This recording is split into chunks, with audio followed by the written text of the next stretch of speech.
next series of Club Creative, which is presented as part of the DCASE for Professional Development Music Series. And thanks for everybody for being here. And thanks for all our viewers out online. And we're going to have a great evening, great panelists, and some awesome performances coming up here. So we will have each panelist come up individually. We do have Nelson Arreguin, Sam Trump, awesome musician. Nelson was sure that nobody doesn't know that yet, but we'll know who they are here in a minute. Then we'll have Martin Atkins, and if you haven't heard or listened to Martin speak in a while, it's a great time. Then we have Celia Rose. So thank you everybody for being here, and we'll get started. So first up is Sam Trump. For those of you who don't know Sam, let's just tell everybody what's going on online. So if you hear me struggle a little bit, is I just kind of we did have a little technical difficulty, and I was asked to take over our host this thing tonight. So I do apologize to my panelists because I was not prepared. This was literally about 30 minutes ago that this happened. So if I botch it up, I apologize. The good thing is I do know a great deal about many of you. So thank you for being here this evening once again. So, and here we go, Club Creative getting started. So first up, we'll have Sam Trump. Sam Trump Harris, who's a multi-instrumentalist, singer, songwriter out of Houston, Texas. Texas. A little tropical storm hit you guys this morning. He's been a student of music since the age of 7. And you've been in Chicago since 2009. Sam has done a lot of great notable things for Shea Moisture, Chicago Urban League, Volkswagen, Jetta House, So Far Sounds, a lot of performances so far. Ray, Chicago Ideas, some great things in Navy Pier. Now, if I remember correctly, during COVID, you sang on Michigan Avenue for the Magnificent Mile Parade, if I remember correctly. So the list goes on and on and on. When I asked Sam, what are you doing that's new? He said everything. And we're really excited to hear, what everything is. So, with that being said, I'm not going to take too much away. We did get started a little later, so we're going to try and catch up. But take your time. You guys, you all have about 10 to 15 minutes each. So with that being said, let's bring Sam up.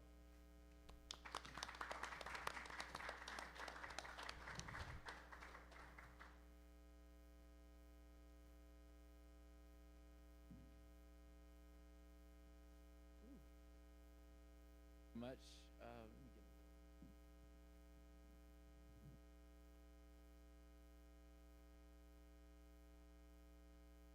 Thank you for that introduction. How's everybody doing today? Good. All right, so I just want to share with you all a little bit about my journey, how I got here, and maybe share some, hopefully they're helpful tips. Because we got to have these conversations and learn from each other in order to grow and to make this thing pop the way we want to. None of us have gotten where we are by doing it alone, right? So happy to be here to share with you all. I am from Houston, Texas originally. Music kind of chose me, but I chose the trumpet. I picked up the trumpet at age 7. I wanted to play drums, but everybody wanted to play drums, so they were all taken. So I looked at the trumpet next to the clarinet and the flute, and I saw so many keys on the clarinet and the sax, and I saw the trumpet with these 3 keys, and I'm like, I'll do that. Little did I know that the least amount of keys, the less amount of keys you have, the harder it actually is, the more you have to put into it. So that was a nice challenge. I like to tell people when I'm telling my stories that I am what you call a hyper creative. That's the reason why my response is everything when it's like, hey, what's new? What are you working on?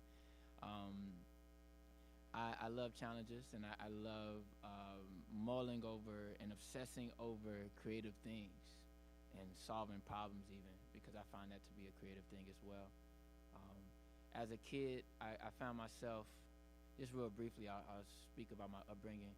I found myself starting playing the trumpet and learning music at the age of 7, and by the time it was like 3rd grade or so, around the time I got to 5th grade, we moved into another part of town, which put me in a completely different school district, to where the kids actually didn't start playing music until 6th grade.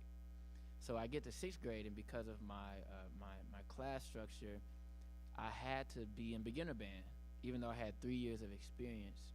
And so I used this opportunity from beginner band to intermediate band, and now I finally get to advanced band in 8th grade. I use this opportunity to kind of heighten my awareness in the band room. I played different instruments. I just put the trumpet down a little bit and was able to dabble on a lot of percussion, drums, keys, xylophone. But there was one thing that I didn't realize that I was doing back then that I started to do, which plays a big role into where I am now and who I am as a recording artist. So back in those days, in the 90s, growing up, we had those cassette players. My grandmother bought me this dual cassette player that actually had a mic on it. So I mean, of course, like a lot of folks, I used to record and make my own playlists on the radio. Anybody did that? The radio's playing, you're like, oh, this is my song. I press record. Now you got this whole tape full of songs that you just love, right? So I used to do that, but another thing, because I had a dual cassette, just by messing around, I was like, oh, I can actually dub over and like sing on top of what I'm doing because I got two cassette players. I got two decks. So what I would do as a kid when I was in middle school, and in Texas, middle school was 6th grade and 8th grade. Elementary was K through 5. So I'm in middle school, and I have all this time on my hands. Back home, when I'm going home, I realized that I was, and this was before any type of software I knew about, any type of musical software, I was actually creating the flute part, creating the clarinet part, the tuba part, the trumpet part, the drums, and all that, and I was overdubbing these on these tapes to where I actually had the band music with my voice and with my trumpet overdubbing. So I was literally working as if I had like a Pro Tools software or like a Logic or Ableton back in the day. And that just came from the idea of staying busy, staying challenged, and wanting to be challenged, and wanting to solve my own problems. If I'm bored, let me find a way to just get busy with something. But just realizing that showing up with that type of attitude in general really allows you to find the magic. That is something that I've stuck with as my journey has brought me to Chicago, coming to a brand new city, starting from scratch. It really, with that mindset, coming into a space to say, hey, I'm just going to show up, I'm going to give the best that I can, and I'm going to try to use every opportunity to be great, use every opportunity to grow in excellence, and use every opportunity to connect and network with people, because it's who you know. So being in Chicago, so I'll talk about briefly how I got to Chicago. I got a call from a fellow trumpet player who I met for 1 year that I was in school at UNT, University of North Texas. It's just north of Dallas. That's where I moved after I graduated from high school. And I dropped out after a year. I was like, I don't want to be in this competitive tornado. There's just so much competition. And I was like, I just want to get together and jam. I want to play, And so I dropped out of school, but then what I did is I redirected my energy into learning how to live life, learning how to be an entrepreneur. I became an entrepreneur at 19. I began getting into sales. I began singing officially and writing my own songs. I moved back to Houston, and now I'm this performer. I'm now this singer. My sister's like, man, you should be Sam Trump. My last name is Harris. A lot of people know me as Sam Trump. That's an artist name. My sister was like, you should be Sam Trump. So now I'm Sam Trump. I'm performing on the scene. I signed my name at an open mic as Sam Trump. It's official. Everyone knows me as Sam Trump now. And I get this summons. I get this call from a friend that I met that 1 year in North Texas. If there was any reason for me to go there for 1 year, it was to meet this guy, to bring me to Chicago. He gives me this call. He say, hey, there's a school, Columbia College Chicago, that's looking for a lead trumpet player. That guy is graduating. They need to fill the spot. I told them about you. They're interested. Long story short, I auditioned through YouTube at the time, and it was a go. So that's what brought me here to Chicago. What I learned at a young age, I've always found myself around older people. I'm usually the youngest person in the crew, at least growing up at that time. And what I found is that life is all about seasons. You know, maybe you want something and you want it now, but maybe it's just not the right season. Or maybe you're riding high and you're doing something really well. This is the season, but that season definitely comes to an end eventually, right?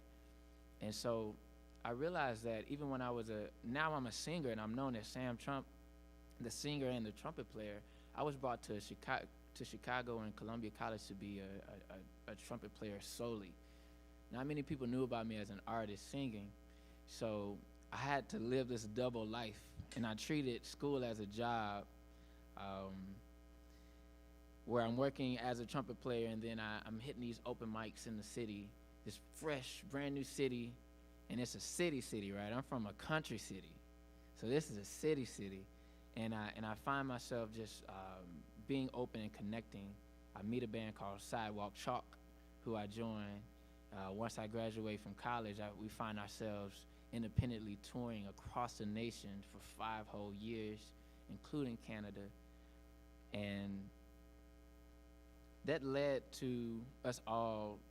originally led to us all quitting our jobs together and making space for our artistry, for what we truly believed in. It was our season to give it our best shot. We all were available. We all didn't have any kids. Most of us weren't married. And we were like, man, if we're gonna do this, we believe in this, let's make it together. So when we decided to embark upon this season of quitting our jobs together and going on our first tour, which was 3 months long, I remember making that decision of like, hey, I'm coming back home to no job, you know? So what I'm gonna do now is I'm gonna try to get as many bookings as possible and just see where this goes. And that's how my journey as a full-time artist in Chicago started. Fast forward now, so that was 2013. Fast forward now in 2021, a lot of people refer to me as a household name in Chicago. For many people that I meet, my name precedes me. And that's due to a really strong drive and consistency in what I believed in and what I considered was my lane. Now, we all have a lane. There's room for all of us. We all have our own lane, or multiple lanes that we can move amongst, right? So that doesn't mean if someone is riding high and fast and they're winning first place in their lane, that doesn't mean you can't win first place in your lane, all right? So that's what I've kind of discovered. And so being in this lane of being an artist who is branded as Sophisticated Soul, who's branded as a singer who also plays trumpet, but then he does his own marketing, management, booking, I was able to find myself in a space where I was able to learn all sides of the coin. I was talking with this gentleman here, Fernando's, that I just met, Bodie Z, where we were talking about how important it is to like get your hands dirty in all these different sectors, learn the ins and outs about what it all takes to make your thing work. If you're driving in your own lane, maybe how does that vehicle work? Learning how, the mechanics of it, just so you're able to be independent. And speaking of independence, I have a couple philosophies, and one big philosophy for me with learning anything is that if someone else can do it, I can too. Now, that was like an epiphany that I had maybe around 2000, maybe around 19 when I got out of school and I just became an entrepreneur. Because it's true, I don't know the gentleman that broke the record, but there's a story about that Les Brown. Anybody know about Les Brown? Les Brown, he's like my uncle. He doesn't even know, but he's a world-renowned motivational speaker, and he talks about the whole idea of belief system and how there was this idea of like no one is able to run this fast, no one is able to run this amount of time for a mile, right? And once somebody broke it, then more and more people started breaking this record. but it was something that was so far out of sight and so unattainable to everyone, to the masses, to where once one person actually did it, then everybody else is like, hey, I can do it as well, you know? So I feel like what I could offer to my community is just that notion, you know, that we all have our own lane. I have a song that I wrote about this. It's called Amazing. It's on streaming platforms. And it talks about that very moment where I had this reckoning with myself. I was looking at another person's success, and I started to get down on myself. I started to get even jealous and envious. These are real feelings. It doesn't make me a bad person. In that moment, I felt down on myself because of someone else's success. And this whole idea of lane, the bigger picture and the bigger term that I love to use is purpose. There's a reason for us all here, especially through art. We're able to speak. We're able to magnify our voice. We're able to speak for others. We're able to provide positivity in a world that's pumped with so much negativity. So when we find what our purpose is, when we find what our purposes are, we have to reach out and grab them and hold on to them, because that is where we are truly moving in alignment and with inspiration. Another one of my philosophies is this idea of inspiration. It's infinite.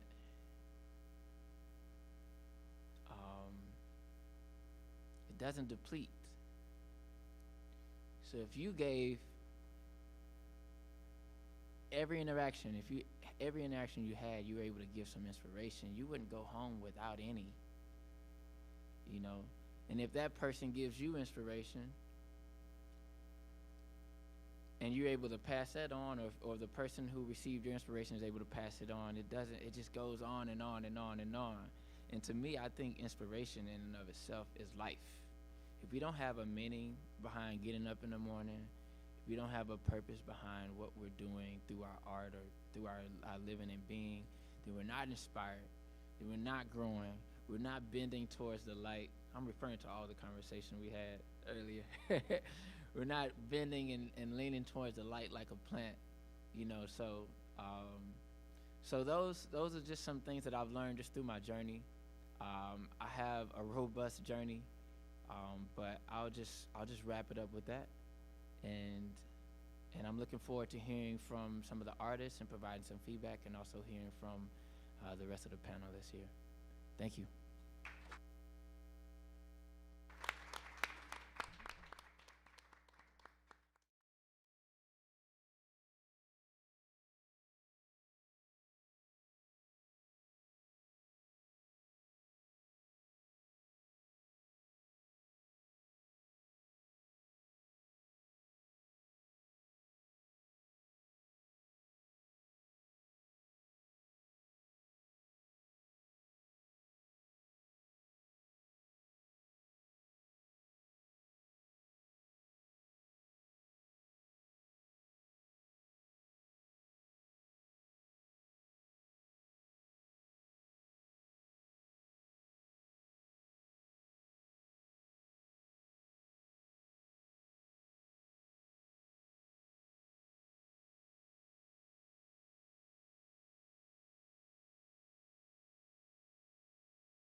And we're back. All right, so how about that Sam Trump there, huh? So I think we forgot to say something for all you viewers out there. Everybody here knows who I am, but out there they don't know who I am. So they were expecting Daniel Crane. So I'm Rob Tovar, one of the directors here at 2112, and the CCE Center for Creative Entrepreneurship is based out of here. So again, thanks for watching and thanks for being here. So we'll get started. So next up is the awesome Nelson Arreguin. Actually, all of you are very awesome. So Nelson manages live experiential marketing for Shore's Retail Group, responsible for the U.S., Canada, Australia, and all the way to New Zealand. It's been developing and manages Shore's influencer marketing, sponsorship brands with collaborations for small and large businesses. Actually, we're blessed to have Shore being part of our community here at 2112 in Fort Knox Studios. Planet produces, this is the cool stuff, executive activations for, small local events like Coachella, who says that? Small local events like Coachella, Lollapalooza, VidCon. One of my favorites, NAMM, I go every year, hopefully get out there this next year. CES, South by South, just fun stuff like that. So, with all that being said, Nelson has a very long bullet points of awesome things that they do with Shore. All the microphone companies are great, but Shore does have a special place in my heart. So up next is Shore Nelson Arreguin, and he's going to tell us a little bit about what he does. So coming up.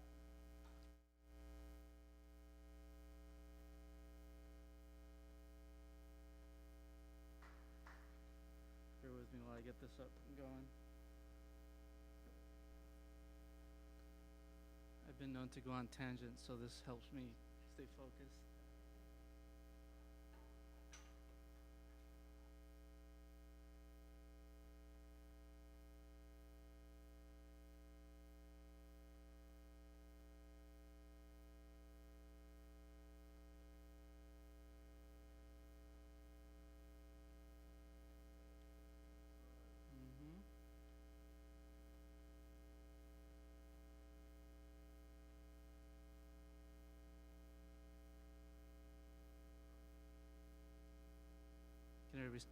Can everybody see it? Awesome. All right, well, Sam Trump, man, that was awesome. Thank you. I'm actually going to steal one of your awesome tips and that whole line about, like, if somebody else can do it, why can't I? Because, no matter how many years I've been doing, all the stuff that I do, sometimes you wake up in the morning and you're like, oh, man, am I really going to try to do this today? So why not? Why, if everybody else gets up in the morning and tries things, why not us? So let's go. All right, well, I'm Nelson Arreguin, and I want to say a special thank you. First, good evening, everyone. I want to thank Dan, Rob, and 2112 and the CCE for the invitation. I'm humbled to share with you my experience supporting events and artists and influencers and leading the live marketing efforts for an industry-leading company like Shure. I've been with them for over 15 years, so I've gotten to do a lot of different roles at that company, which I'll get into a little bit. But I also want to share with you some human things that I've learned that have guided me thus far. But before I begin, I have a confession. Okay, so I want to be completely transparent with you. We are here to talk to you about success and how to be successful, and I don't have all the answers. I'm not DJ Khaled or Gary Vee, as you can tell, I hope. And it's hard for me to fully accept my own success sometimes. And that's because A, I'm human, and B, because I'm afraid that once I feel successful, that I won't be as hungry. That I won't feel the pressure of success, and that I'll become complacent. Or worse, I may come to realize that being happy is not all it's wrapped up to be, and that's really scary. Don't get me wrong, I know that we all can use a little less stress in our lives, especially after the pandemic and all the politics that surround our lives and all the negativity. But I have very high expectations for myself and for my life. And I accept all of the hard work that that has become in my past and all that awaits me moving forward. When Rihanna instructs us to shine bright like a diamond, you better listen, because she knows a thing or two about pressure, and that pressure makes diamonds. And gosh darn it, I do my best work under pressure. So I want to become a diamond.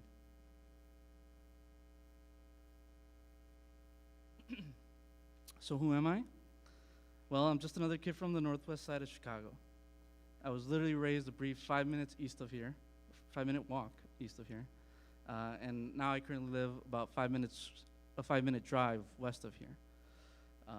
I grew up a son of immigrants from Mexico. My parents worked so hard and had so many jobs that my sister and I barely saw them together. In fact, the only time that we saw them together was at family parties. And if you have some Mexican friends in your life and you have gone to some of those parties, you'll know that not only do we have loud music at our parties, but we typically have live music at our parties. And that music usually comes from a full-on brass and string section from a live mariachi. And to make matters more extra, I come from a very large family. I really do. I have 100 first cousins. That's right. You heard me right. I've been to plenty of fiestas in my life and a couple parties about every weekend. That's just the normal. It drives my wife nuts. So growing up, I had uncles who played in various touring bands and accompanied very famous Mexican singers. I didn't really know who they were, but I knew that my uncle was blasting his saxophone solos in the room right next to me while I was trying to do my homework. It inspired me. You know, some people would be like, oh, it was bothersome or whatever, but that was really cool for me growing up, and it was very inspirational that I decided, hey, I want to learn the saxophone, and I want to take piano lessons. I mean, anything that I could do around music, I tried.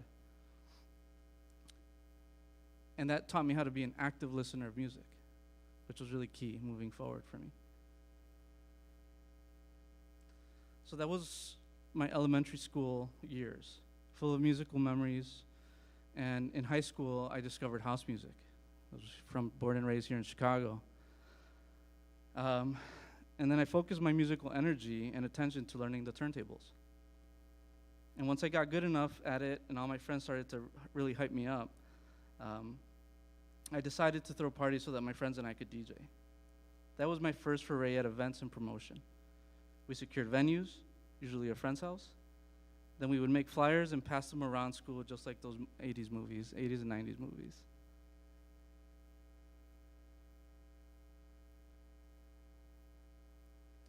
So that continued throughout college, and I was lucky to get a job at a now closed Midwest Stereo, a Chicago staple, where most clubs and DJs brought their audio gear.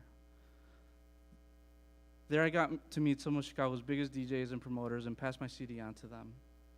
That's how I went from DJing people's houses in my bedroom to DJing clubs. Life was amazing because I worked in music.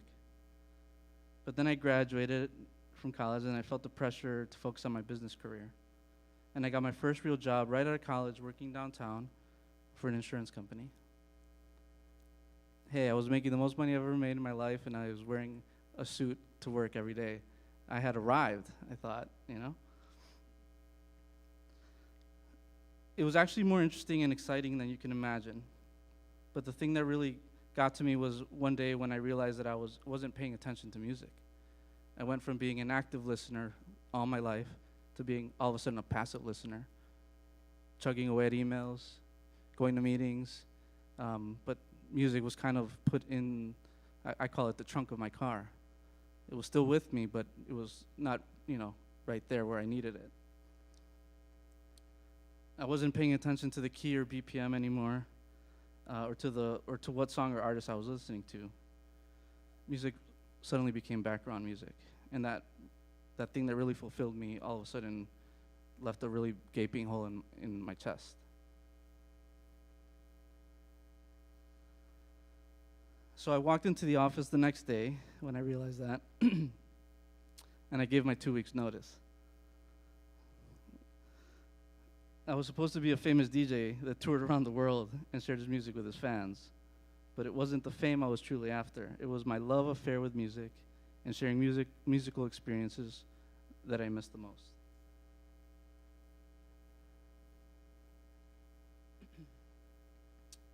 So I promised transparency, so here's confession time number 2.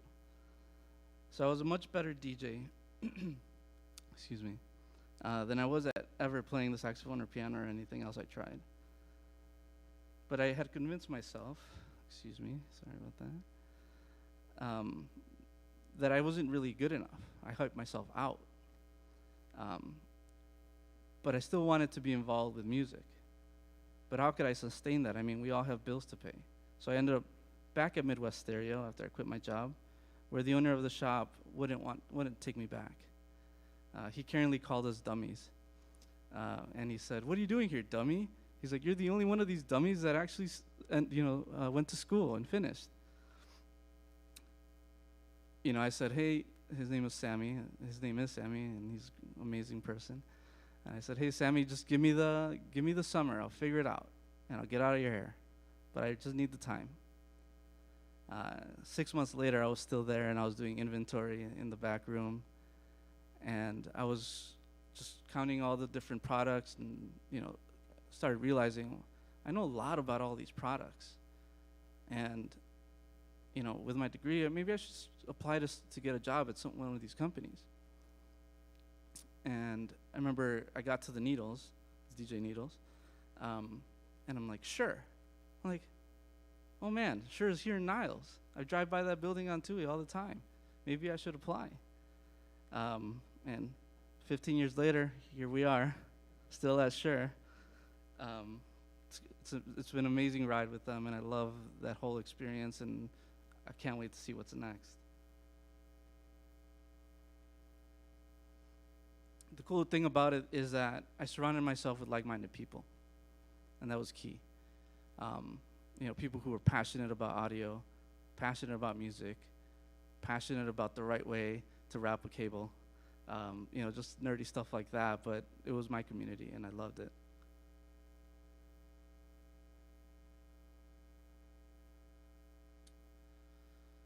So I'll get a little bit into my Shure experience. Back in 2006 is when I started in product development as a marketing coordinator.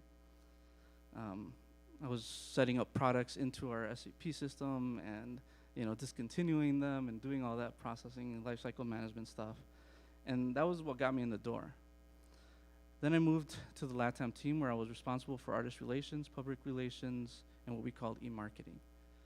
One of my greatest successes at Shure was helping launch the first Spanish-speaking website for Shure.com.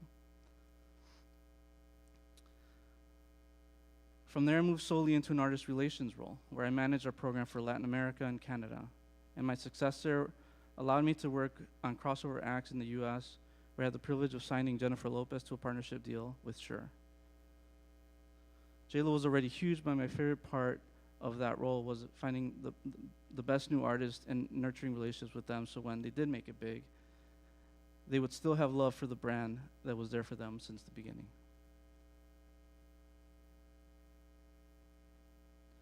Having the privilege of being able to support someone's musical dreams was some of the most rewarding work I've ever done. And some of these bands and artists went from unknowns to Grammy winners and still reach out to me when they're in town to invite me to their show. From there, I had an opportunity to further grow my career at Shure, where now I manage all of our live events and influencer marketing. That's where the Coachella and all those cool events come to play. Which brings me back full circle when I was putting on my own events. Little did I know that I provided my own event internship back in the day, throwing parties in high school and in college.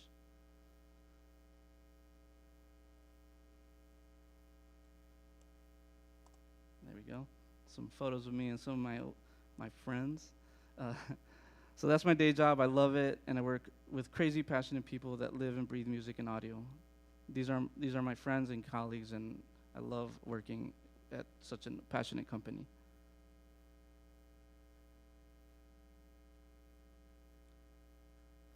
So now that you know my background, I have a little bit more time to talk about my core needs, and this is the life stuff that I was talking about. And I'll allow myself to go on a little tangent here. In high school too, I dabbled in dropping out of high school. And I say dabbled because I had convinced myself that that was the best thing to do as a 16-year-old, 15 or 16-year-old. Because my dad owned his own business and he was successful. He owns a landscaping business to this day. So I dropped out because school wasn't great. There was a lot of pressures that teenage boy doesn't really need to worry about. And I remember him saying, "Okay, well, you want to work? You want to learn how to be a man? Well, I'm going to teach you." And thankfully, he taught me, and I never wanted to do that ever again. I went back to school the next time when you can register, and I was knocking on the door. I was the first person there, and I'm like, "Take me back. I'm sorry. I learned my lesson." But while I was doing that, I realized a couple things. All of a sudden, my friends were going to dances, were playing sports in high school, having that high school experience that I wasn't having. Now, my experience was a blue-collar job, working really long hours, coming home, not even being hungry, just wanting to shower and sleep. That's what it was like. And that kind of scared me. I'm like, I'm missing out on all that stuff. And now my friends are 30-year-olds with kids and, bills to pay.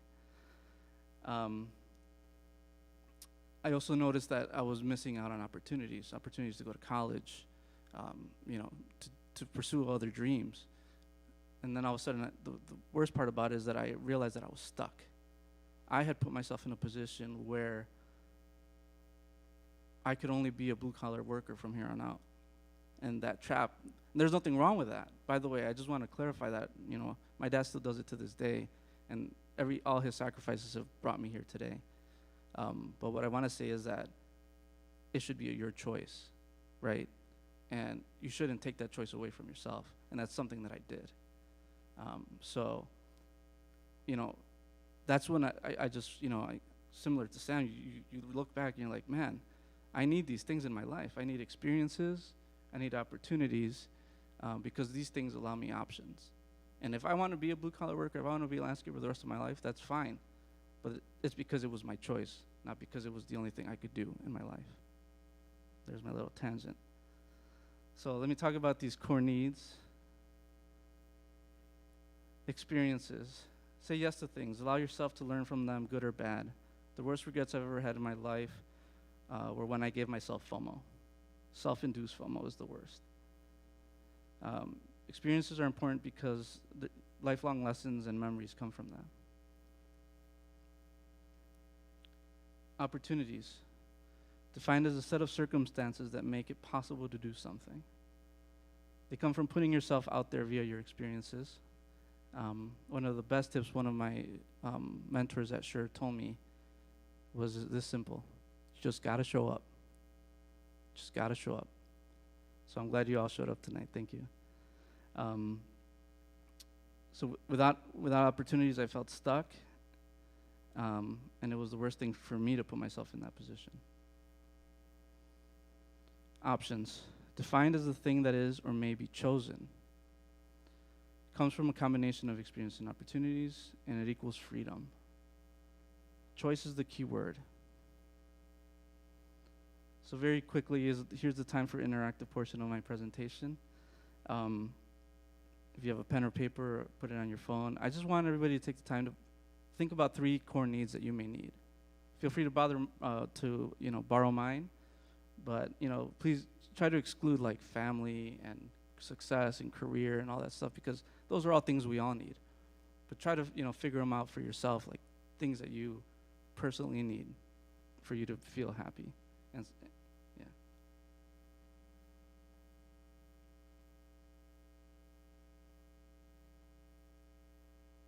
I know I'm a little bit over, but I'm on my last slide here.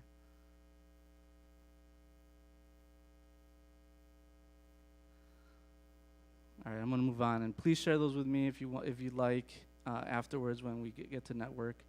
I'm always learning, and like I said, I don't even feel successful yet. So, I want to borrow some of your needs and core needs so that I can implement them in my life.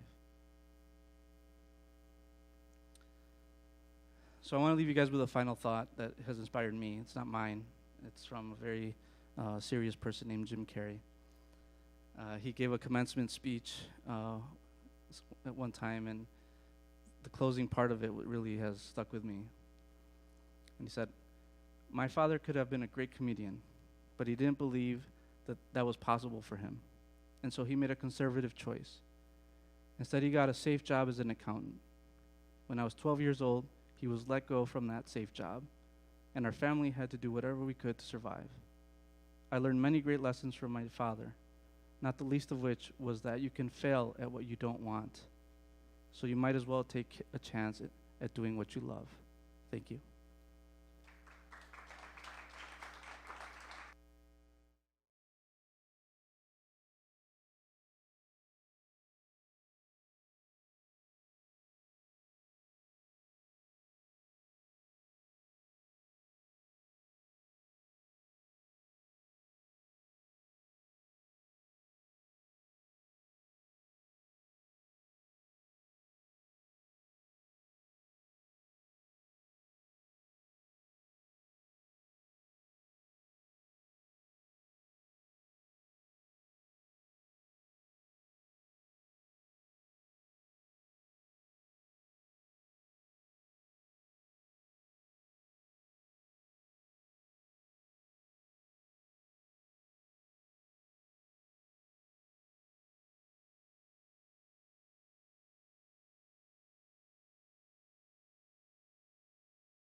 All right, and we're moving on.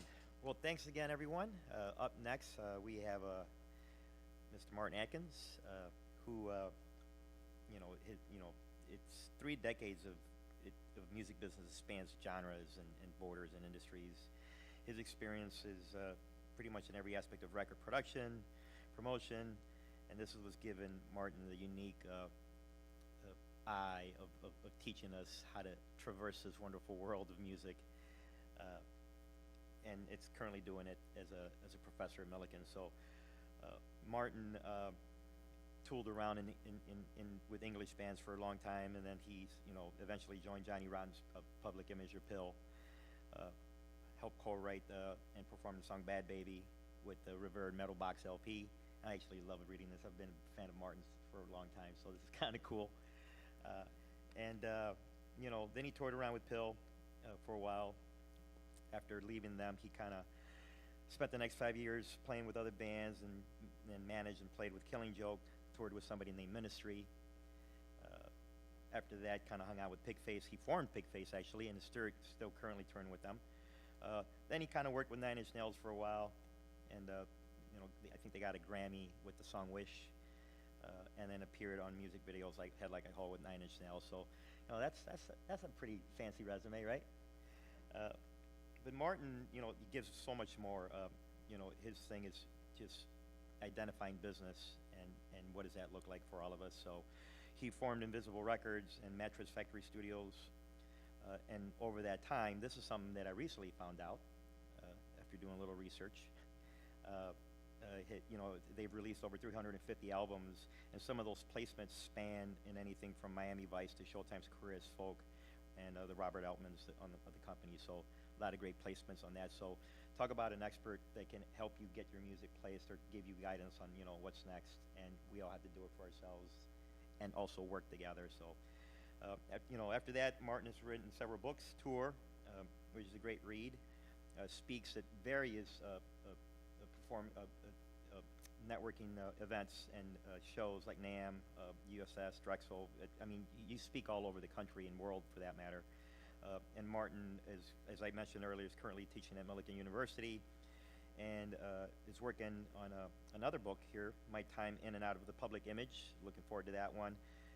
And his most recent one was a Band Smart. So, these are all, I call them music Bibles to kind of help you guide yourself, whether you're touring, selling merch, or all that fun stuff. But, all that being said, Martin's doing some really good things. I'm going to let him talk about his newest venture during COVID. He launched the music post-punk and industrial museum. You can see it. You could actually visit by appointment, but that's something that we'll let him talk about. So without further ado, Martin Atkins, ladies and gentlemen.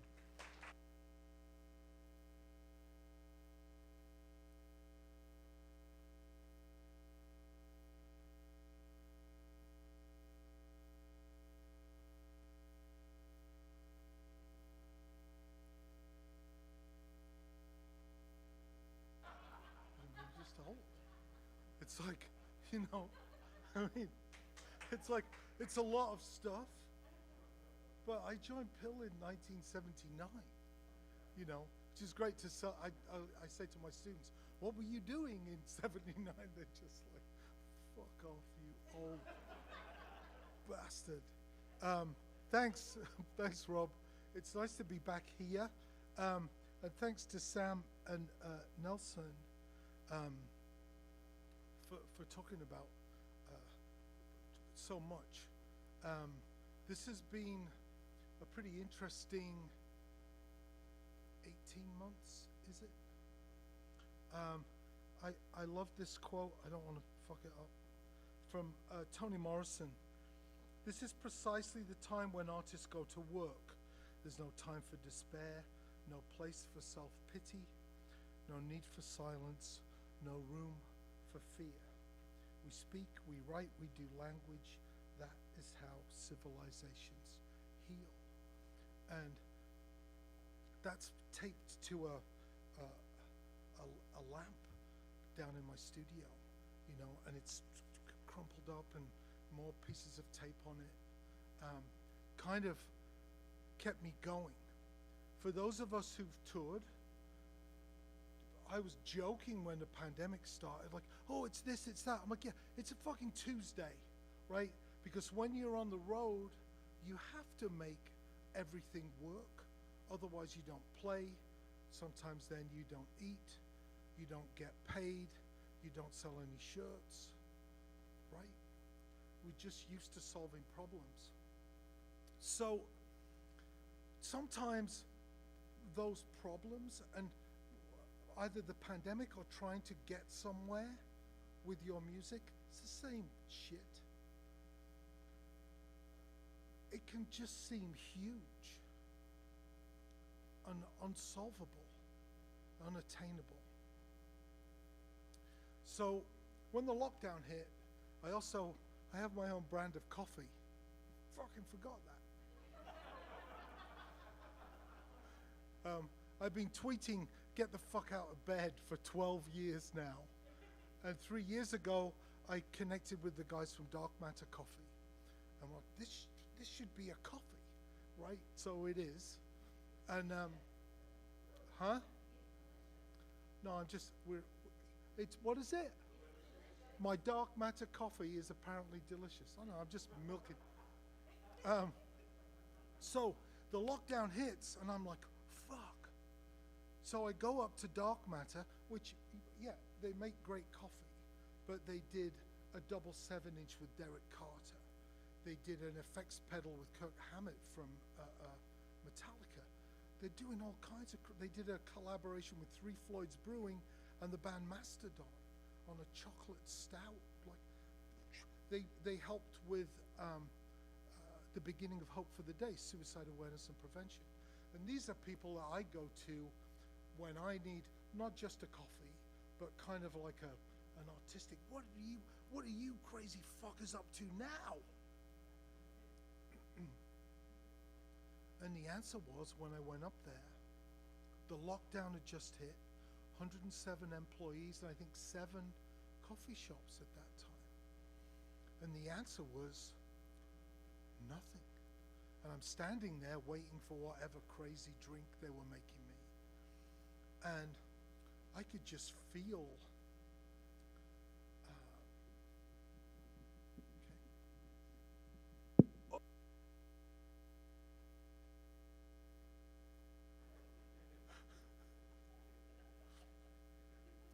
I could just feel it wasn't, they were kind of calm, but they had 107 employees and they're like, how are we gonna, what the fuck first?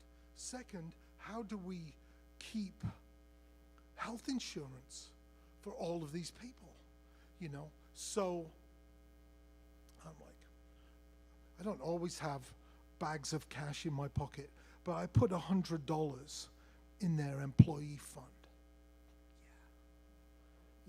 And that's not nothing. I've got 4 kids, right? $100 is not nothing. I'm like, yeah. And I take my supercharged espresso, whatever drink. I drive back to my place. I'm down by the White Sox. And by the time I get home, the vibe, their paralysis, if you like, by the enormity of the problem, had started to like wash over me. And I'm like also questioning the help I gave them. I'm like, oh, great, Martin. That's like 68 cents per employee. What the fuck was that?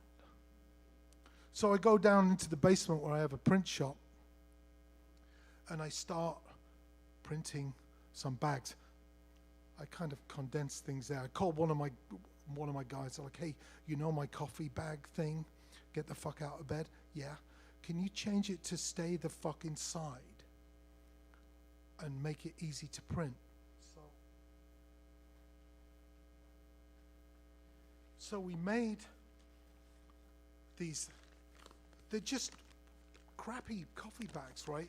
So if this was a business lecture, I'd say we created a supply chain disruption. Because it takes them like 12 weeks to design and get the foil bags. And like, really, I'm in the basement going, oh, fuck, right? I'm like my blue blanket, I'm just being creative as my response. But really, it's supply chain disruption, motherfuckers. And then I signed them, so it's art. Right? So therefore it's art. And like one of my kids is helping. I'm like, put that. We've got clotheslines in the basement, and my tallest kid, Sydney, is like putting these clothes pegs to dry. I'm like, because sometimes you just got to do something. And so I'm always, I think both of you guys mentioned kind of questioning ourselves, you know. I'm like, now what?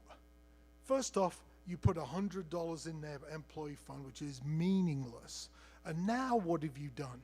You got 300 fucking brown paper bags. Some of them were really badly printed, and you signed them. Why? What are you doing? But Jesse, the owner, had said, fuck, I don't know what we're going to do. We need money. We've got 40,000 fucking pounds of coffee over there, right? So I guess it all went in and came out in a meaningful way. And I took these bags, and I kind of nearly didn't. I thought, well, it was exhausting. I'll sleep well tonight. But I dropped the bags off. And probably cost about $100 to make 300 bags. And the next day, they put them on the website with my bag of get the fuck out of bed coffee and a bag of stay the fuck inside, which I kind of liked the messaging. And over the next week, they sold 300 of those combinations for $50 a piece. Well, that's $15,000. So that's art as a force multiplier, right? Which is a thing I've been on for like 18 months now. It's like, I do a lot of business stuff. I played in bands since I was 9. But I feel sometimes when I'm in business circles and you're like, I've written a poem. Fuck off. We're working a spreadsheet. Go read your poem over there. We're crunching the numbers. Or I've done some art. Fuck off. This is serious. Go and stand over there with the person who wrote a poem. Right? We're paying the fucking rent. But here's art that's paying the fucking rent. And I start to research this stuff. You know, sometimes stories feel inconsequential. And I forget all of these names of all these people I'm about to mention. There's a guy who did a TED talk about the power of stories. And he conducted an experiment. In fact, my friend Katie Crane sent me a link to this. And he bought 200 objects off of eBay for about $180. crap, right? And then he attached a story. He hired a bunch of people to write stories to go with the objects. And then he put the objects back on eBay. And he sold the objects for $8,000. Art is a force multiplier. Stories, motherfucker. I've got a couple of things for you. Quickly, because I think we were all talking about success. I succeeded at a very young age. Front cover of Melody Maker, American Bandstand. I still have my check stub from Dick Clark Productions. Yeah, sad.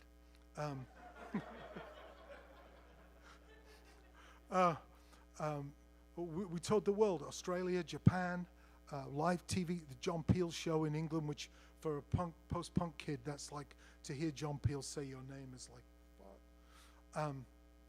House in LA with a swimming pool, top 3 single all over the world called This Is Not a Love Song, Miami Vice, the original Miami Vice, just stupid, crazy stuff. And it took me like 8 months to realize I was really unhappy. And that I'd attained all these things at a really young age. I joined Pill when I was just 20. And I'm there in LA with the palm trees. For a kid from the north of England to be in LA with a house and palm trees, you don't have to caption the photograph. Things are going well. I'm succeeding. It's just like, there's a palm tree. Fuck you, right? Never mind the pool or whatever. But I realized I'd succeeded on somebody else's pathway to success, on some other bullshit mythology idea of success. And it wasn't my success. I don't like LA. I just don't. And this is before cell phones. Like, this is ridiculous. What's that huge brown? Oh, that's the air. The huge brown cloud we're breathing. This is 80s LA, right? So, and I just quit. And I didn't really think it through. I just fucking quit. And then things got strange. But, just a couple of things. Do I have time for a couple of things? Is anybody watching the clock? Gathwidis. Yeah, I could show you a picture. It doesn't make sense either. It's my new, what's that, an acronym where you make up a word of the right? Gathwidis. Great things happen when you do stuff. Sounds like a village in Wales. Oh, I've been there. Doesn't exist. And the other part of that is, I don't know what this would be, but nothing happens when you don't. Great things happen when you do stuff. Nothing happens when you don't. So my bag printing frenzy, right, was something. It felt silly, meaningless, but it wasn't. Right? And you only find out this stuff after you've actually done something. And the other thing I learned from this is it doesn't matter how badly printed, fucked up, smudged fingerprint, Doc Martin ink shoe print on 2 bags accidentally. It doesn't matter. Because in context, right, no one's going to say, yeah, excuse me, I just bought the coffee to help the coffee shop and you've disrupted the supply chain. But this bag is smudged. I smudged that bag, motherfucker. It doesn't matter. So we get caught up in this pursuit of perfection, which is fucking ridiculous. Because how can something be perfect before you've gotten feedback from an audience who leave when you tune up the mandolin? Here we go with a mandolin, middle 8. No, we don't. We're out of here, right? You get feedback, and you perfect this in context. And I say, sometimes all you can do is the dishes. And I can't, I put this out on Twitter, but really I'm tweeting to myself. So, doing small things can be huge. I forget somebody else's name. I was speaking out in the suburbs somewhere, and this guy said, baby steps are battering rams. And I'm like, oh, I think I said fuck, like inappropriately. It was like not the place for me to say fuck, but I said it. Baby steps are battering rams. It's like, the missing ingredient is time, you know? Or I'll say, 7 years to be an overnight sensation, motherfucker. Just is. So, think small. And this last thing, because I just opened a museum, like a fucking, yeah.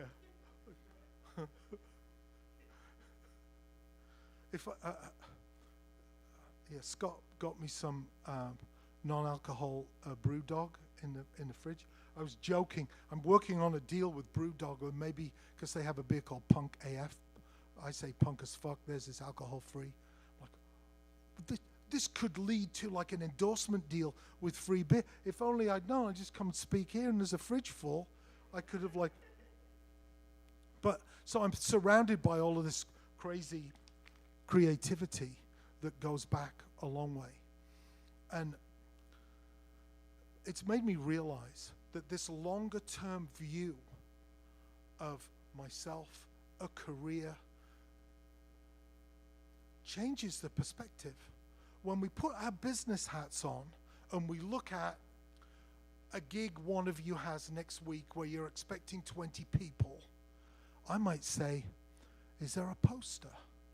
And you might say, well, if I do a poster, it's a lot of work. And I don't think any more than 20 people are going to come.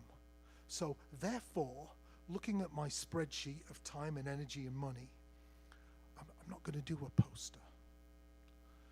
I'm now looking at things, my career, your career, stuff, through the lens of a 42-year span and having put a museum together.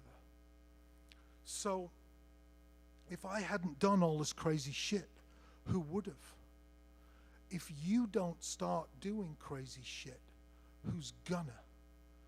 If you don't start thinking about putting the museum of you together, who's gonna? So that poster for the show next week, I think it needs to be hand screened by you and your cat, your friend. 3 colors, glow in the dark. That ink is more expensive. Fuck off. Flecked, embroidered by your friend. You're like, I can't print, but I'll do embroidery. All right, do embroidery on the poster. And make 8 limited edition, hand screened, glow in the dark, embroidered by your friend posters. You don't need them for the show next week. You need them for 5 years from now, 10 years from when you will meet somebody who's at that show, go, you know what, there's only 18 people there, it's a bit disappointing. But that's where I met my partner. Or that was the last event I was at with my brother. I'll never fucking forget it. Really? There you go. There's one of those fucking posters. Bing, bang, bing. This is how this shit works. Tiny shit that doesn't make sense. Because it doesn't.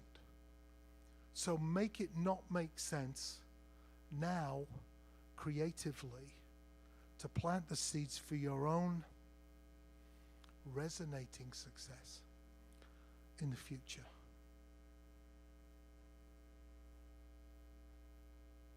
Boom.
Hi, and welcome back again. So, what an evening we've had.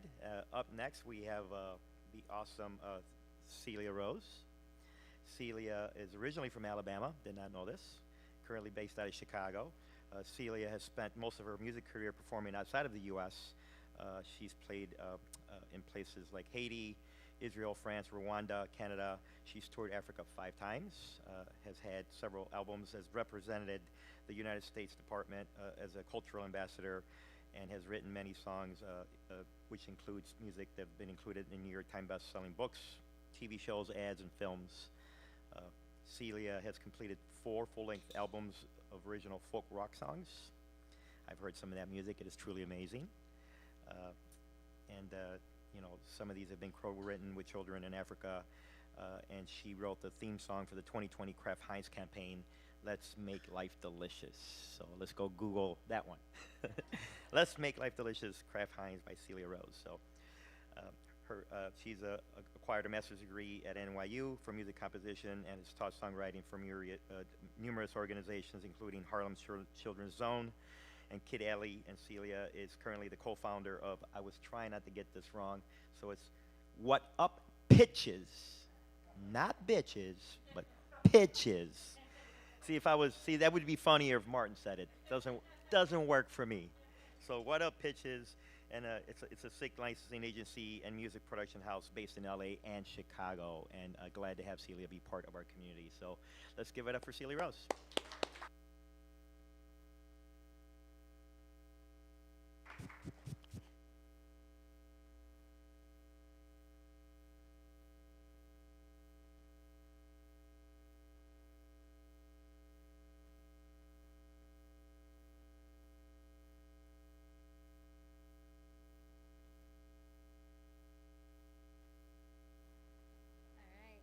Surprises, by the way, and when I thought that was just water, and when I took a sip, it was grape, and I was like, woohoo! That was kind of fun. Okay. Oh my gosh. So I'm gonna plug this in, if I can.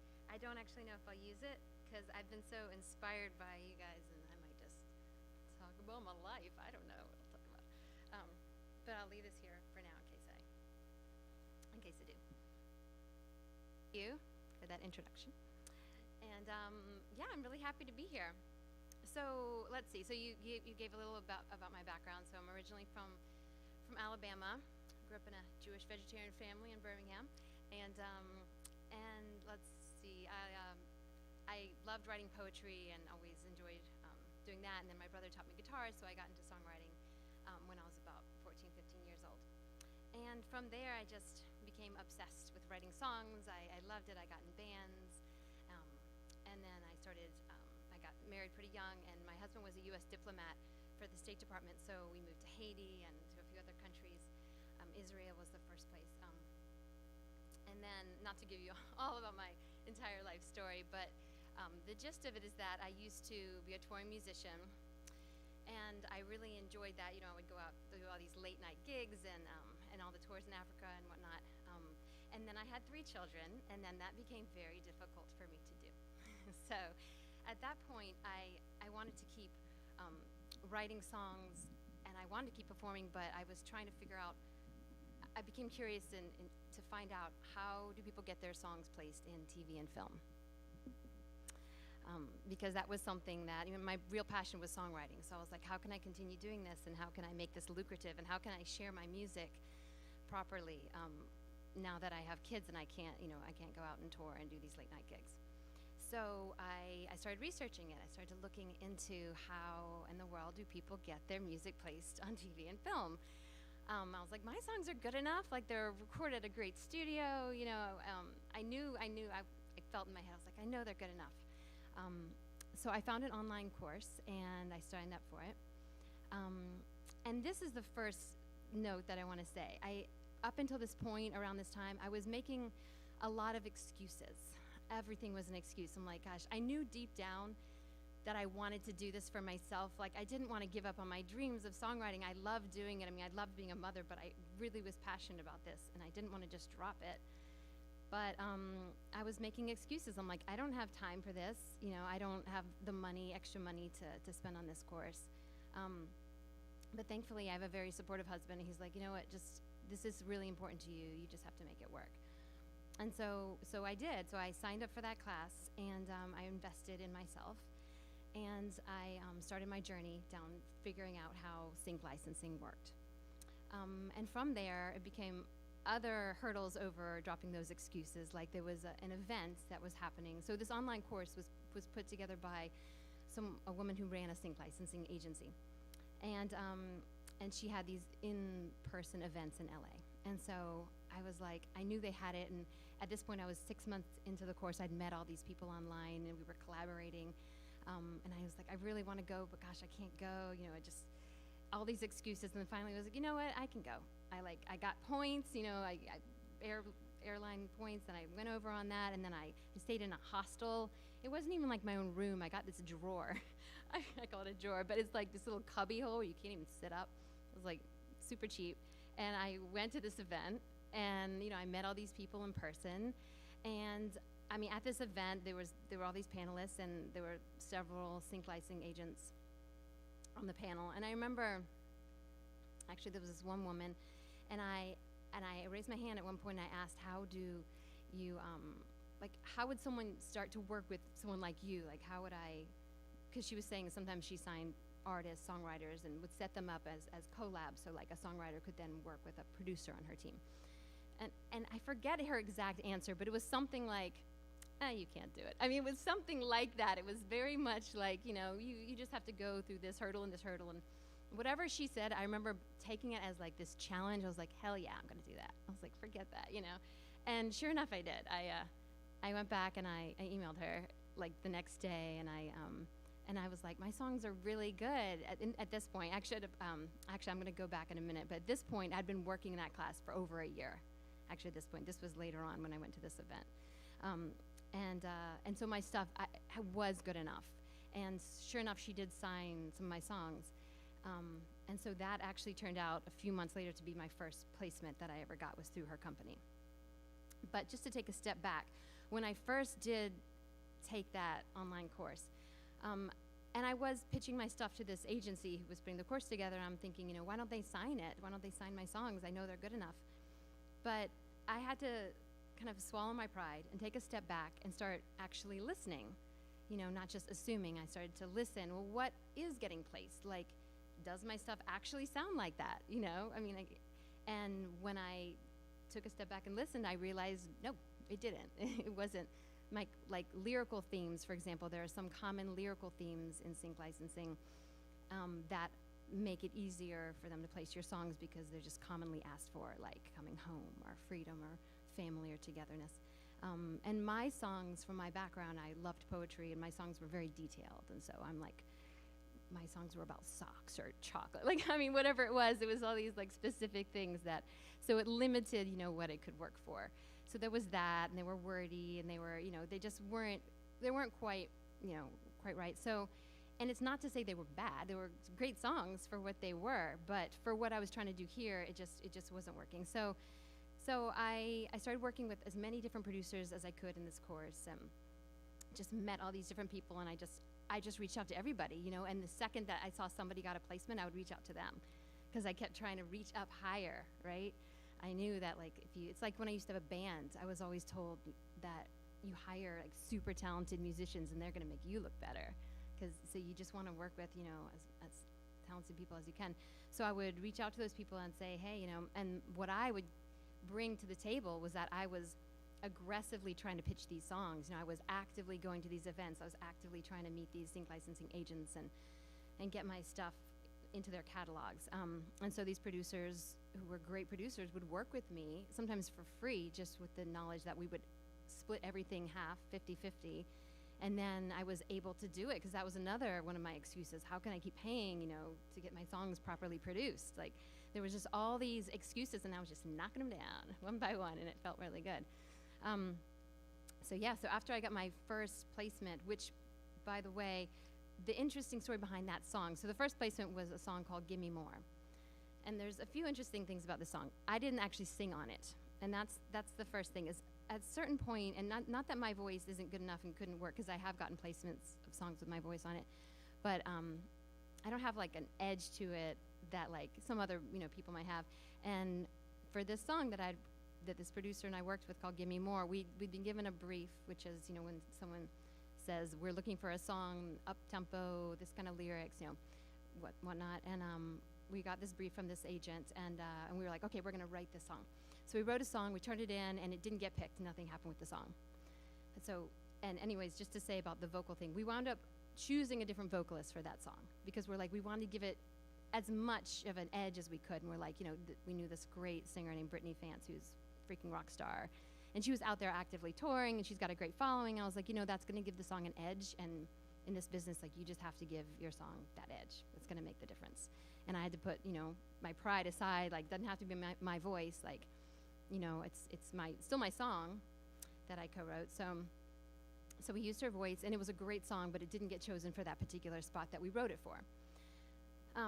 But we did get it signed to this agency. And then I think it was like 6 months later that song found a home in a Sephora ad.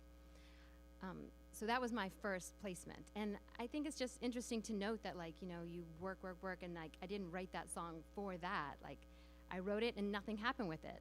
But then it's just about patience. And like you guys are saying, it's about these little steps, you know? And it's about continuation. Like, you just don't give up on yourself. You keep going. Eventually, you're going to get somewhere. I mean, I don't know where you'll go, but you'll get somewhere. Like, why am I here? Like, I didn't think I would ever start a sync licensing agency, and then just like a year and a half ago, you know, I did. So I think it's funny to think about journeys and how that path, you know, where you wind up. So yeah, I think I'll go ahead and share a little bit of what I have here. I did want to say one other thing. I have a sticky note by my computer at home that says, "Don't be jealous, be inspired." So you're reminding me about that, because I keep it there, and I always have to remind myself of that, because it's hard. You know, you see someone else succeeding, and you're like, God, like, why am I not there? I want that. And then the second you can, you know, when you can take that step back and not be jealous, but be inspired by them, then you can go up to them and talk to them and be like, hey, how did you do that? What can I learn from you? And then that's how you get somewhere. That's where that journey begins to move you. Okay, can you guys see this? Is it on? Oh, great. Okay, cool. All right, awesome. So I think I'll just do a little bit here. So this is our company. I don't know. I'll play a little bit. Not that you need to see this, but it's just fun to see. I have two partners. They're based in LA and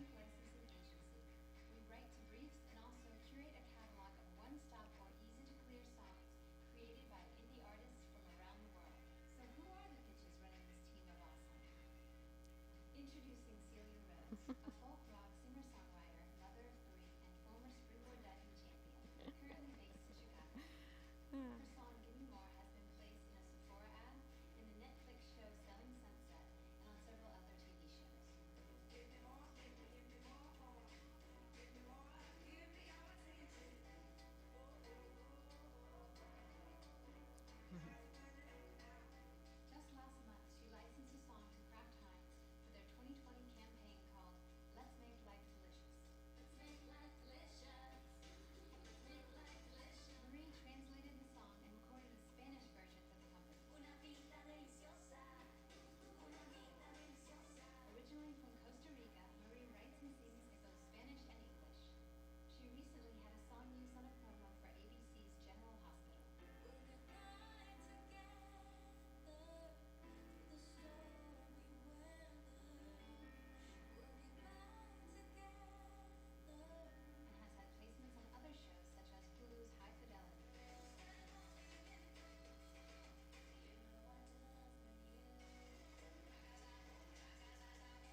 I just wanted to show you guys a little bit of our catalog. So just to see, so we're both a custom music production house. So we create our own music in-house, and we also curate a catalog of songs from indie artists, and we work with labels internationally.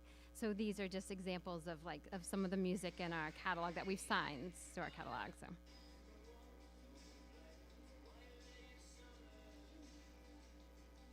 So that's from a label that we work with in Ireland. So yeah, so that's a little bit about ourselves, about our group, What Up Pitches. And I think I'll just wrap it up there. Thank you.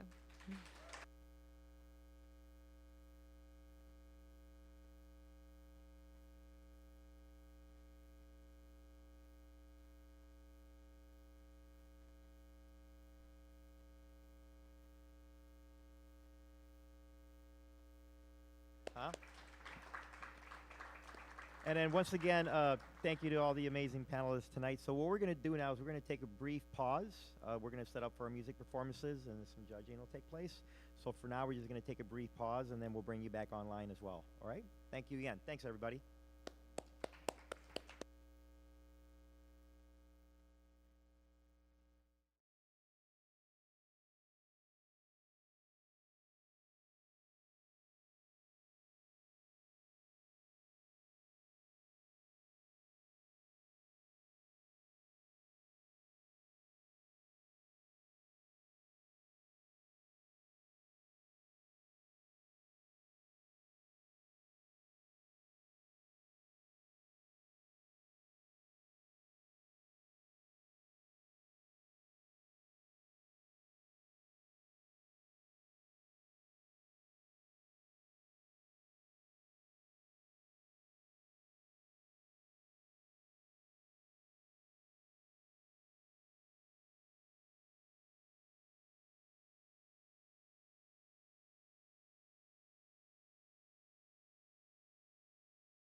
Frank Sinatra.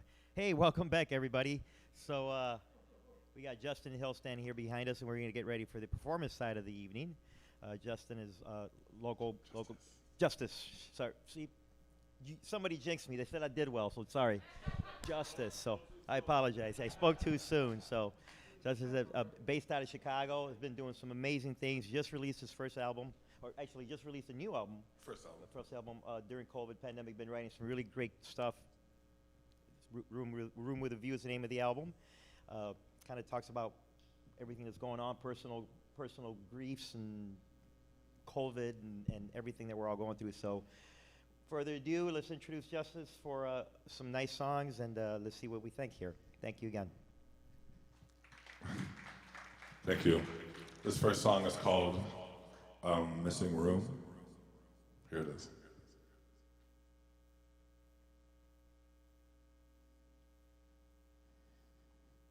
Just a second.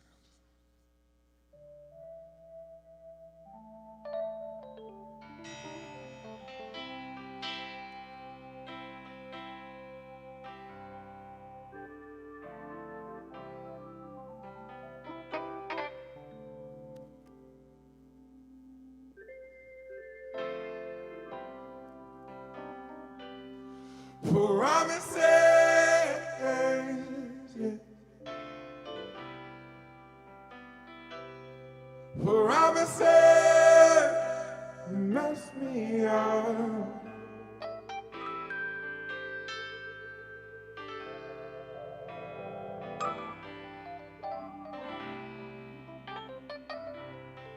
Promises, yeah. Promises, so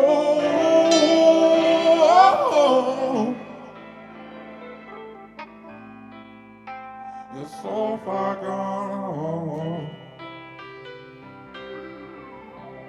You miss me hanging on. Do you really miss me? Or you're just missing it all? And if you will make me, and could you not take me away?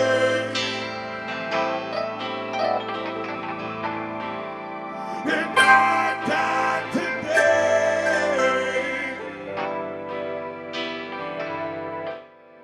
and I've gone away to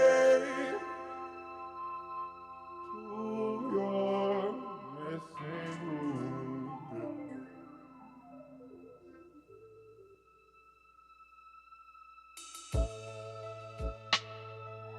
Hate it or not, I'm probably gonna be there soon. Missing room, yeah. Hate it or not, I don't care now. You're home,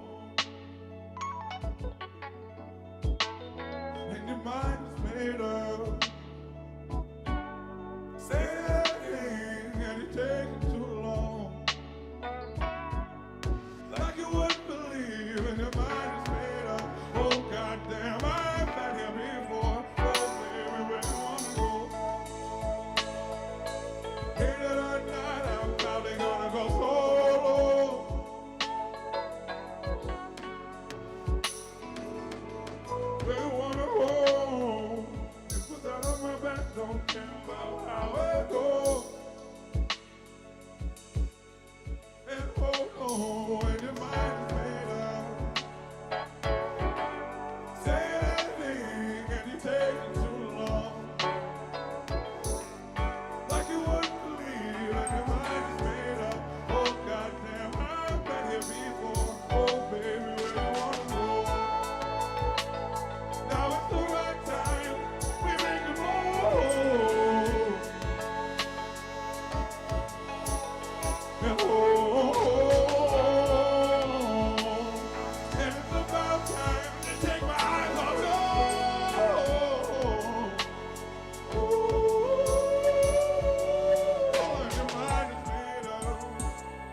baby, where you wanna go? Oh, baby, where you wanna go? Oh. Thank you.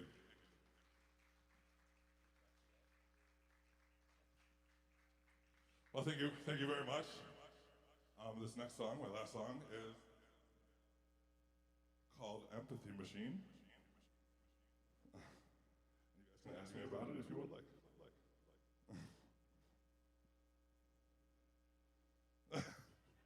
I don't know, I just made it up. It's like, I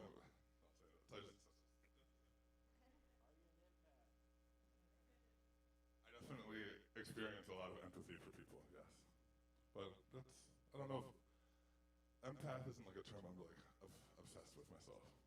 But, empathy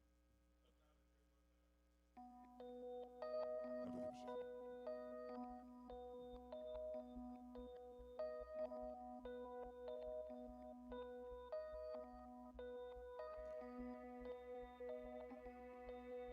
In your eyes, crossfire, you're being bright, you're being desired, you're being gold, you're being bright.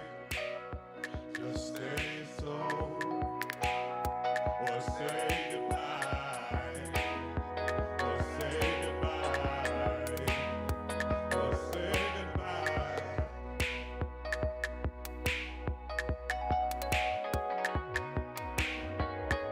You need to find the end is mine. You want to find your being right and say goodbye. Just say goodbye. Just say goodbye. You've been so far away that I've been here to have you back. Oh no, I've seen your photos on the wall. They seem like blacktop on the stove. You know, oh, you've been so far away that I've been here to have you back. Oh no,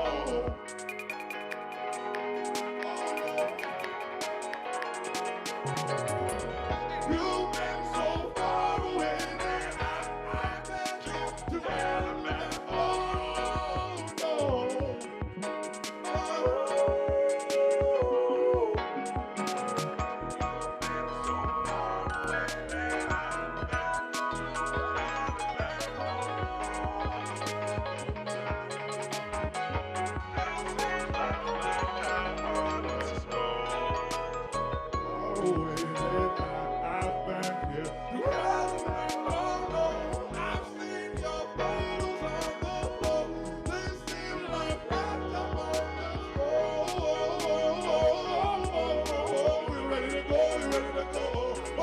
no, you've been so far away that I've been to hell and back. Oh no,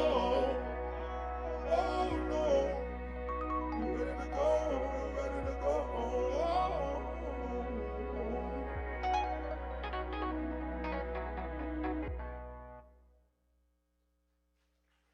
Thank you.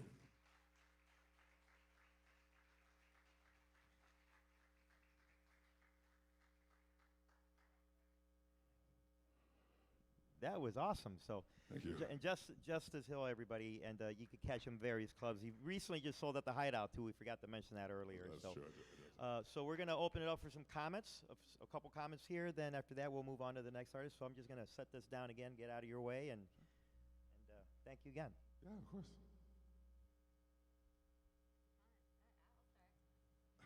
Hello. This is fun. I mean, your voice, dude. Do I need to talk into here? Can you hear me? Please. Okay, yes, sure. Yeah, okay. I can't get it to move. Yeah, I just want to say I feel like your voice is powerful and just so soulful, and I just I love that passion that came, through that. I mean, that spoke in itself. I don't know that I understood every word, Yeah. which is fine. But I mean, that in itself was it really made a big impact. So yeah, it was beautiful. Thank you so much. Are we going down the Questions? line? Yes, sir. Martin. Yeah.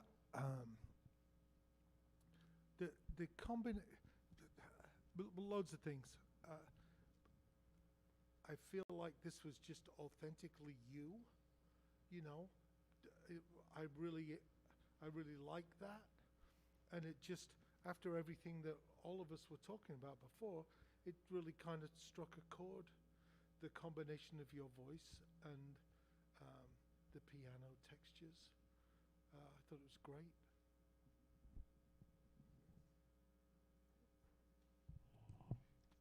What up, Justice?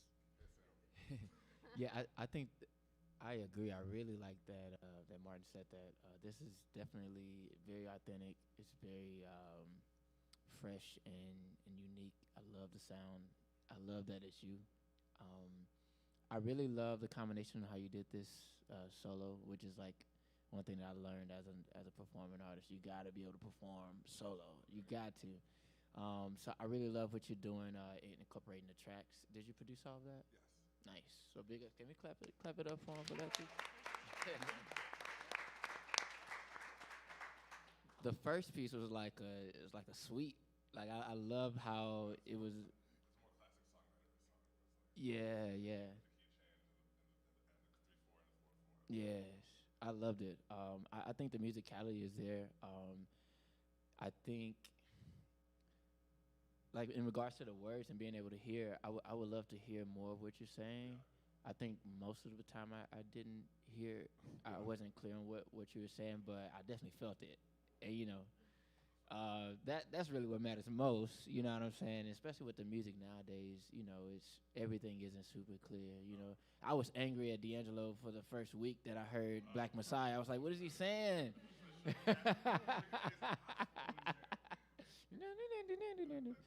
Like, yeah, let's put that out. No, but yeah, I think as a vocalist, I would love to.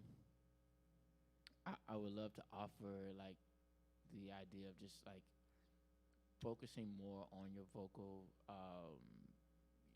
technique, dictation. I think delivery is great, but I think it's really about the clarity and yeah, 'cause you're killing on the keys, and I want you to be like killing with vocal technique as well, and I think that would just like you know. Yeah, definitely. It's all work. Yes. Every day. Not done right. For sure. You're welcome. Thank you.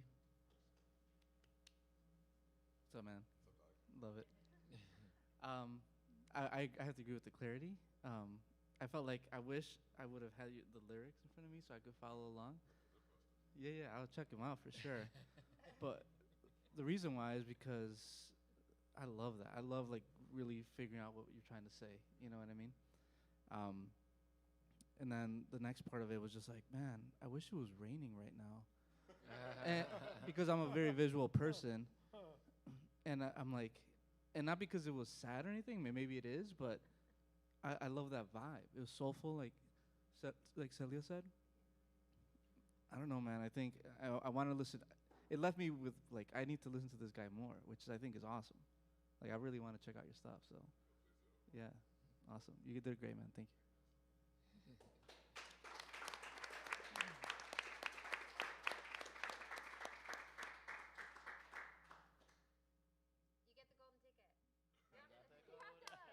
the golden ticket. Golden ticket.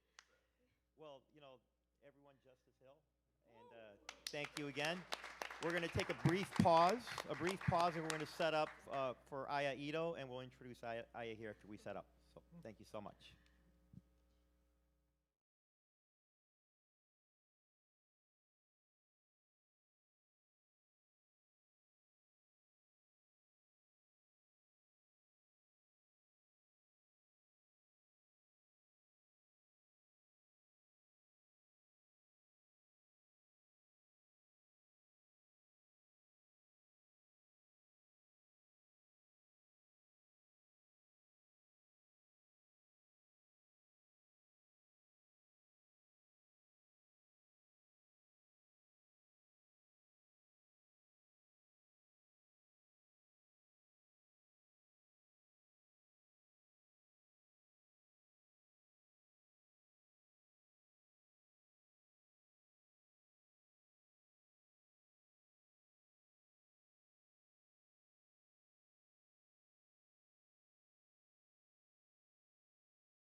Okay, and welcome back, everyone. And our second performance of the evening for this awesome music installment series that we're doing is the blazing sensation Aya Ito. If for those of you who don't know, Aya is actually a Tokyo, Japan native. And has been in Chicago for some time now, and has grown. The opportunity to watch her grow over the last few years has been pretty awesome. So you did during COVID, if I recall, you did a really cool song, being Asian, African American, and I think you were featured on GN. So you wrote a song, kind of talking about that. Yeah, that's actually the first one. Well, there you go. So, and then also most recently, and I love it when I see artists, especially when they come out of here, out of our facility. Or have worked with us in the past when they sing the anthem at ballparks. Everyone knows I'm a big sports fan, so she just sang the anthem at White Sox Stadium about a week ago. So everyone, without further ado, the awesome Aya Ito, and again, thanks for watching, and I hope you enjoy. Thank you. Yes, as Rob said, the first song I'm going to do is my first single I actually wrote with my manager's wife, called Don't Take My Life, and it was written last year when all the protests were happening. We were really inspired by all of that, and it was featured. It debuted actually on ABC for the Bud Billiken Parade, and yeah, it's kind of just like a call to action, but also trying to bring hope that there's change coming.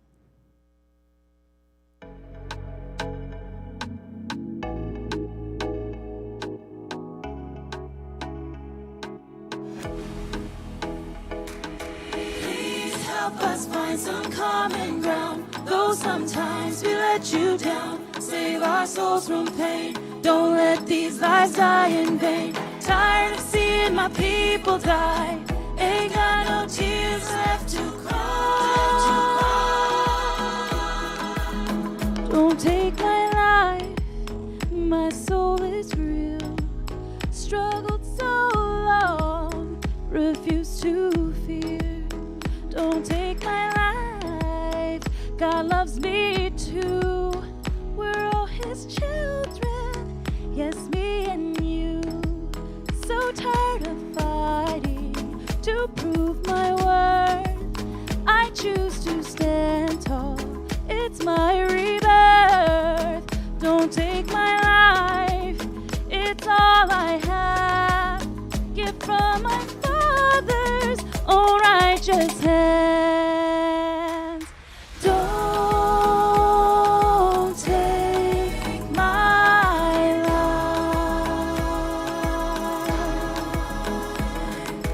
Don't take my life. In my heart, hate has no place. Love sees no color, love sees no race. What path is it that you will choose? I'll forever live, it's you who lose. Can kill my body, but not my soul. I'll never waver, for I am whole. Only God has a right to give me wings for my heavenly flight. Though sometimes we let you down, save our souls from pain. Don't let these lives die in vain. Tired of seeing my people die. Ain't got no tears left to cry.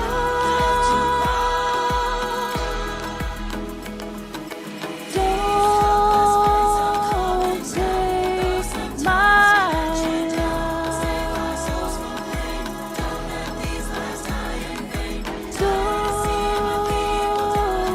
take my Don't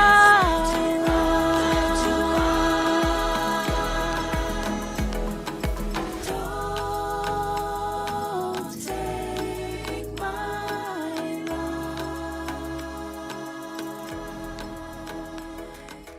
Don't take my life. Thank you. There's a music video out for that one too on YouTube. Thank you.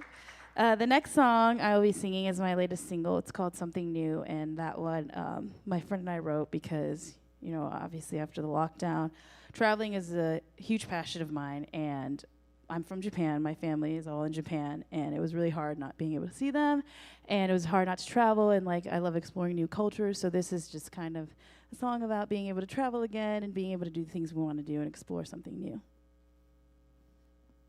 I'm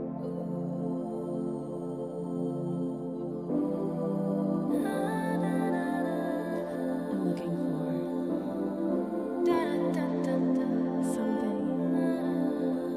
something new. Smoking that sativa, champagne out of Egypt. We'll be making love down the Caribbean. I don't care who sees us. I wanna see the world, sail across the water. I can feel it now. Whoa. Sun against my skin. Oh, I wanna go see the unknown, something new. Take me to Rome. Don't care as long as I'm with you. Something new, me and you. Nothing like this feeling. Touch me on my skin. Sun is going down. Wrap your arms around me. I wanna taste your lips. I gotta see the world. Have some sushi in Japan. A cabin in the Netherlands. Love it when I ride on you. Sexed up time at you. Where we off to next? Baby, I wanna go see the unknown, something new. Take me to Rome. Don't care as long as I'm with you. Something new, me and you. Oh, baby, baby, I wanna lay you down. Nothing like the sound of love. Out there on the ocean, lost in the emotions. Oh, oye papi, ¿cómo te llamas? ¿Quieres regresar a mi cama? Y mañana vamos a la playa mientras fumamos marihuana.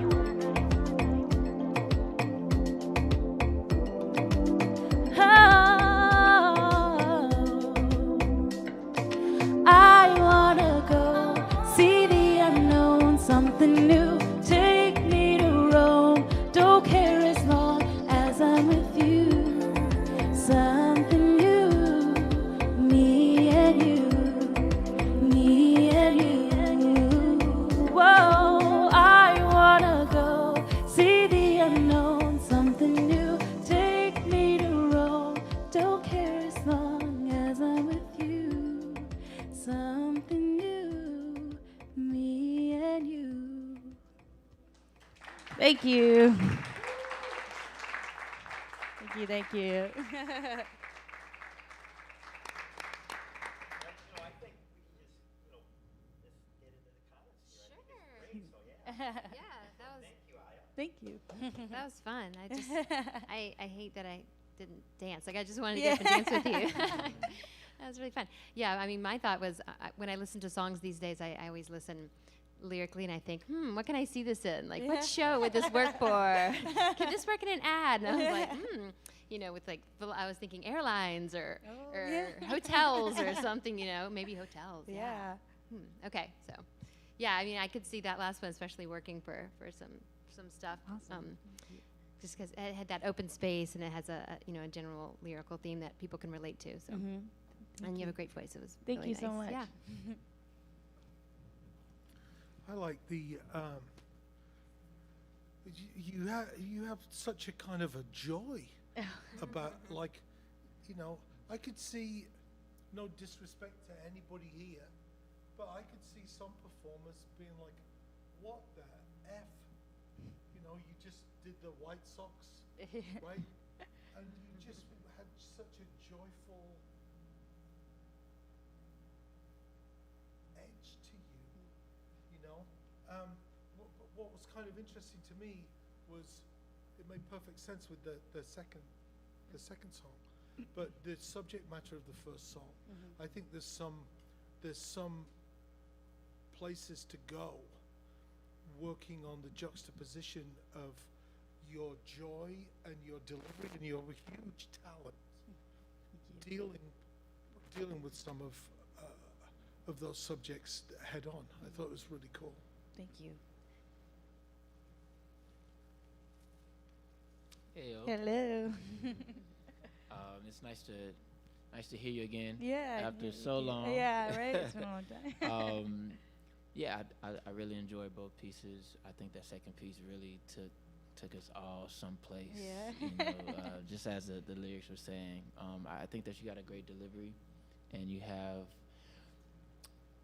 this joy. I think there's also peace in there as well. There's a very peaceful stance, you know, in your lyrical content, as well as your delivery and yeah, just your style. So I really dig that. I think that the second piece is, you know, as well, it just really, it felt like, you know, going somewhere, but going somewhere to escape and just be in tranquility.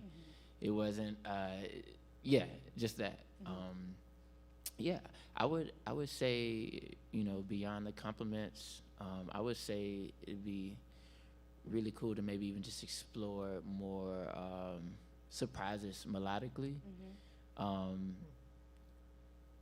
Yeah, because I really love the melodies and all the stuff that you're doing. Sometimes it could I get used to it, you know. So Yeah. just you know, having some time where it pays off that I'm still listening. Like, oh, this thing here, you know.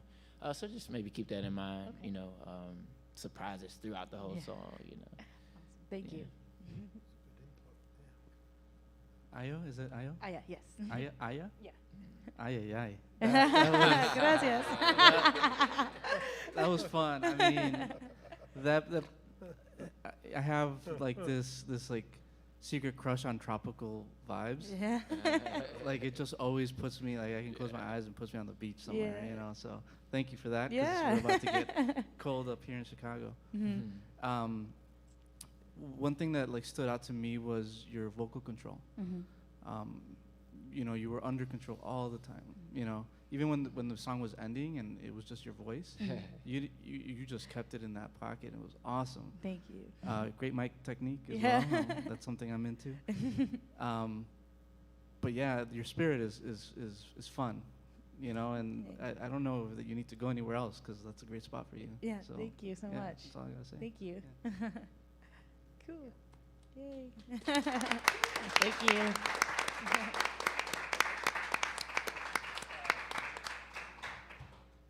Just as we're can you come back up here real quick?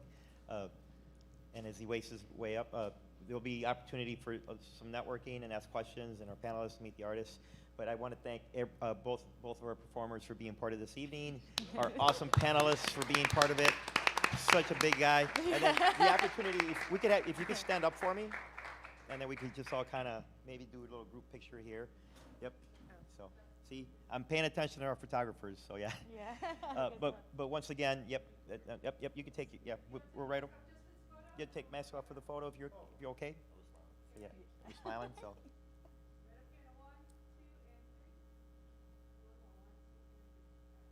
And once again, for everybody still watching out there, thank you for participating tonight.